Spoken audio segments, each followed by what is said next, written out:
Bonjour tout le monde, j'espère que ça va bien. Aujourd'hui, la petite capsule va porter sur le participe passé, en fait, sur le premier cas, le cas de l'adjectif participe passé ou celui d'employé sans auxiliaire.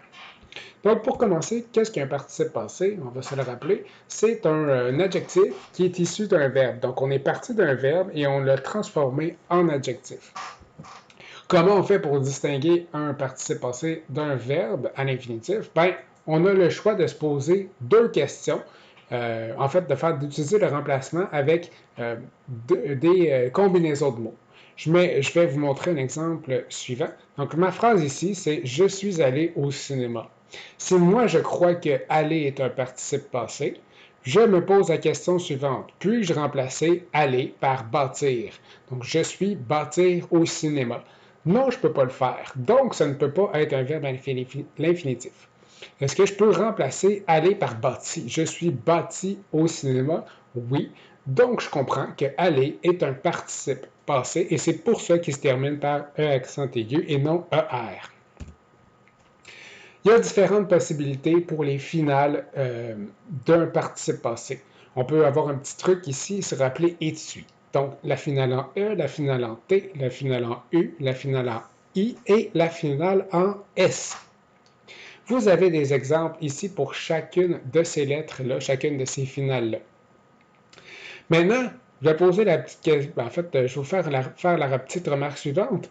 Si je dis la finale en S et que je prononce épris, ma dernière lettre sonore, c'est un I et non un S. Pourtant, je dois écrire épris avec un S.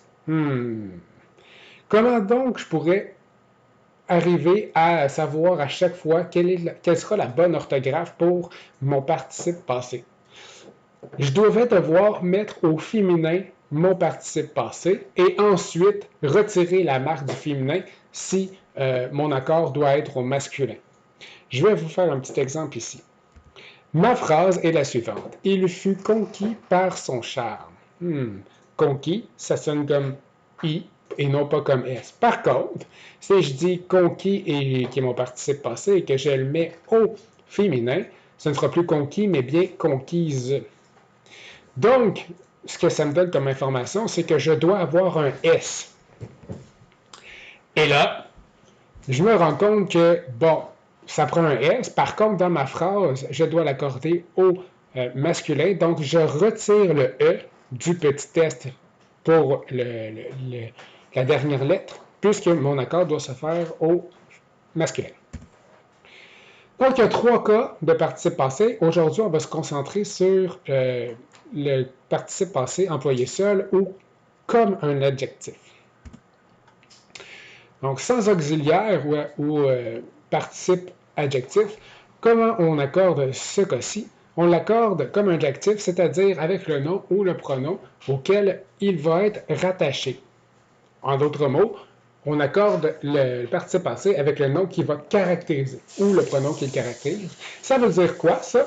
Ça veut dire que mon participe passé adjectif seul est un receveur d'accord. Donc, dans la phrase suivante, j'ai cette crème brûlée est extraordinaire. OK? Est-ce que je peux remplacer brûler par bâtir? Cette crème bâtir est extraordinaire? Non, je ne peux pas vraiment faire ça. Est-ce que je peux faire le remplacement par bâti? Cette crème bâtie est extraordinaire? Oui, je peux le faire. Donc, c'est vraiment un participe passé. Et y a-t-il un auxiliaire qui le précède? Avoir ou être? Non, ce n'est pas le cas. Donc, je dois repérer le nom ou le pronom auquel brûlé est rattaché, parce que si c'est le nom crème qui est juste à côté, le nom crème est un nom singulier, mais un nom aussi féminin. C'est pour ça que j'ajoute la marque du féminin à brûler. Donc, c'est tout pour aujourd'hui.